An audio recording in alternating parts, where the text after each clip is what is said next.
ইসলাম অনুযায়ী মেয়েদের বিয়ের কিন্তু কোনো বয়স নাই, অথচ তারপরও দেখা যায় যে বাংলাদেশে ওই যে বাল্যবিবাহ বা শিশু বিবাহ এইটা এটা বন্ধ করে দিয়ে কঠিন আইন জারি করা হয়েছে এবং বিভিন্ন জায়গায় 9-10 বছরের মেয়েকে যদি বিয়ে দেওয়া হয়, অনেক ক্ষেত্রে দেখা যায় যে সেখানে টিএনও গিয়ে হাজির হয়ে ঝামেলা পাকায় এবং যারা এই অনুষ্ঠানগুলো করে তাদের ধরে নিয়ে হাজতে ঢুকায়।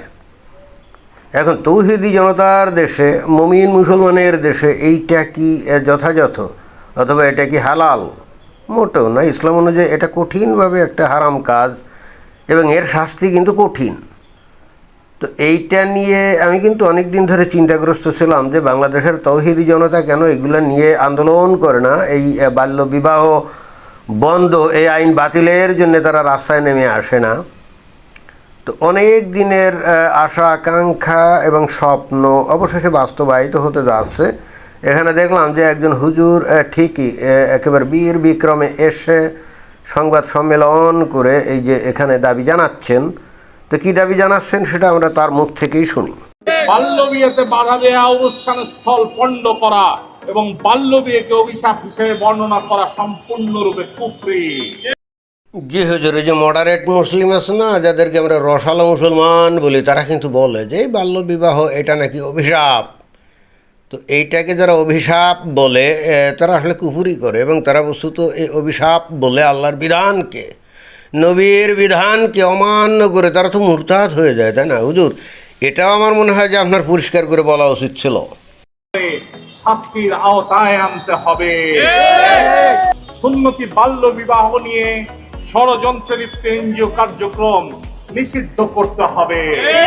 এই পয়েন্টটা কিন্তু খুবই গুরুত্বপূর্ণ। অনেকে হয়তো আপনারা শুনলেন, কিন্তু এই বক্তব্যের নিহিতার্থ গভীরতা অনেকে হয়তো উপলব্ধি করতে পারেন নাই।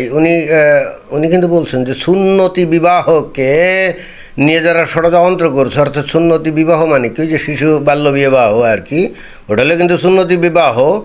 এর বিরুদ্ধে যারা নাকি ষড়যন্ত্র করছে, যে এনজিও, তাদের বিরুদ্ধে শাস্তিমূলক ব্যবস্থা গ্রহণ করতে হবে। এখন এটা এত গুরুত্বপূর্ণ কেন? সুন্নতি বিবাহ বুঝতে হবে। সুন্নতি বিবাহ মানে কি?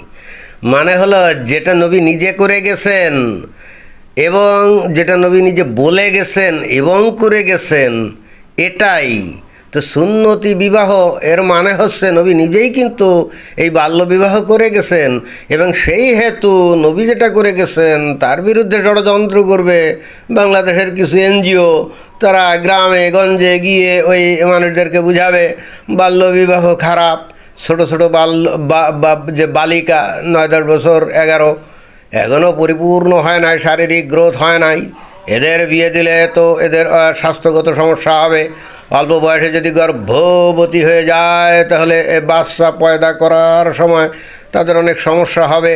দৈহিক গ্রোথ তো ম্যাচিউর না, এই ক্ষেত্রে অনেক ক্ষেত্রে মারাও যেতে পারে। এখন কথা হচ্ছে যে আল্লাহ কি এই সমস্ত জানতো না? নবী কি এই সমস্ত জানতো না? অবশ্যই জানতো। তো তারপরেও আল্লাহ কিভাবে এই বাল্যবিবাহকে অ্যালাউ করে যায়? আর স্বয়ং নবী, উনি বাল্যবিবাহ তো দূরের কথা, উনি তো একেবারে কি বলা যায় মানে শিশু বিবাহ, তাই না? 6 বছরের যদি একটা শিশু মেয়েকে বিয়ে করে, তো 6 বছরের বাচ্চাকে আমরা তো শিশুই বলি নাকি? তো অনেকে হয়তো এতদিন জানেন যে আয়েশা যখন 6 বছর বয়স ছিল তখন নবী তাকে বিয়ে করেন, এটা তো সবাই জানেন নাকি? তারপরে অনেকে বিশ্বাস করতে চায় না। না না না, এইটা হলো বানোয়াট হাদিস, এই হাদিসের কোনো ভিত্তি নাই, এটা হলো জাল জয়ীফ হাদিস। হ্যাঁ, তা তো বটেই।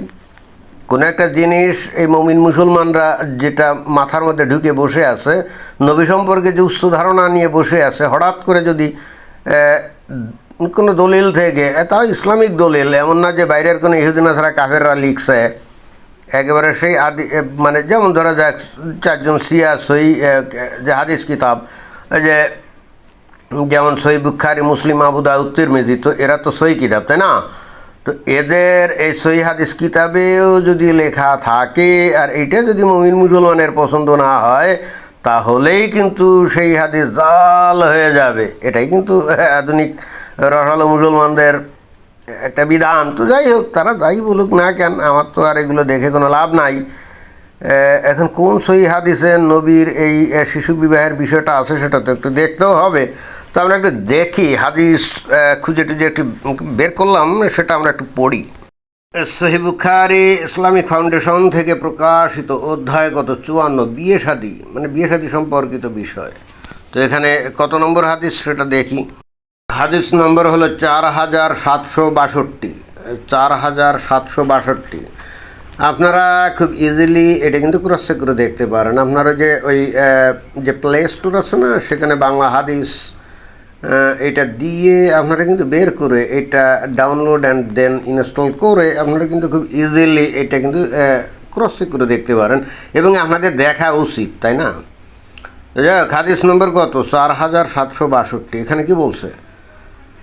আয়েশা রাদিয়াল্লাহু আনহু থেকে বর্ণিত যে যখন তার 6 বছর বয়স তখন নবী সাল্লাল্লাহু আলাইহি ওয়াসাল্লাম তাকে বিয়ে করেন, মানে শাদী করেন। দেখছেন, একেবারে সে আয়েশার নিজের বর্ণিত হাদিস, এটা কিন্তু অন্য বাইরের কারো কোনো বর্ণনা না। আয়েশা রাদিয়াল্লাহু আনহু থেকে বর্ণিত যে যখন তার 6 বছর বয়স তখন নবী সাল্লাল্লাহু আলাইহি ওয়াসাল্লাম তাকে শাদী করেন।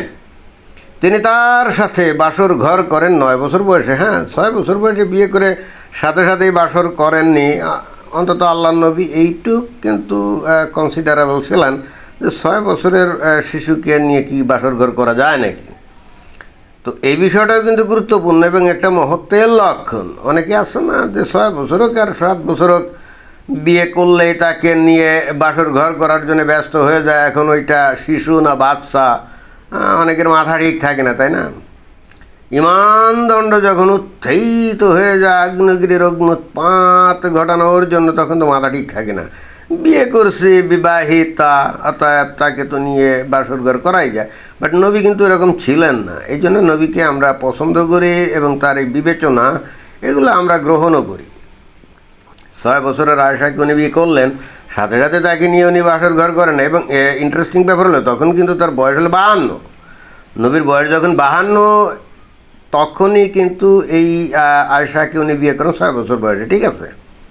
কিন্তু উনি ওই আয়েশাকে একটু সময় দিলেন যে ঠিক আছে, তুমি একটু গায়ে গতরে বড় টড়ো হও, তারপরে তোমাকে নিয়ে বাসর ঘর করবে। এবং যখন তার বয়স 9, গায়ে গতরে একটু বড় হলো, তখন তাকে নিয়ে উনি বাসর ঘর করলেন। এখন অনেকে এসে বলতে পারে 9 বছর বয়সে কি একটা শিশু গায়ে গতরে কি পরিপুষ্ট হয় নাকি? তার সাথে কি বাসর ঘর করা যায়? তার সাথে কি শারীরিক সম্পর্ক করা যায়? এইটা ভাই ইহুদি নাসারা কাফের মুনাফেক মুরতাদ ইসলাম বিদ্বেষীদের বক্তব্য বিবৃতি।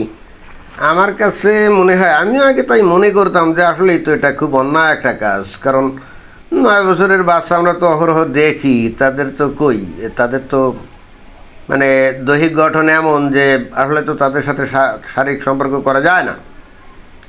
আগে আমিও তাই ভাবতাম, কিন্তু পরে চিন্তা করলাম যে সো হোয়াট, এখানে আল্লাহর একটা নির্দেশ, তাই না? 9 বছর বয়স যখন আয়েশার ছিল, যখন আল্লাহ গায়েবী কায়দায় তাকে একেবারে পরিপূর্ণ যুবতী বা তরুণী নারী রূপে হয়তো তৈরি করে ফেলছিলেন, যে কারণে বস্তুত নবীর সাথে তার ওই বাসর করতে কোনো সমস্যা হয় না। আমার কাছে পরে এরকম মনে হয়েছে।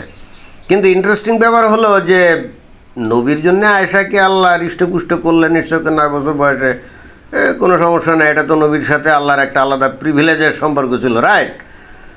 বাট সাধারণ মানুষের ক্ষেত্রেও কিন্তু এইটা অনুসরণীয়। অর্থাৎ সাধারণ মানুষও কিন্তু 9 বছর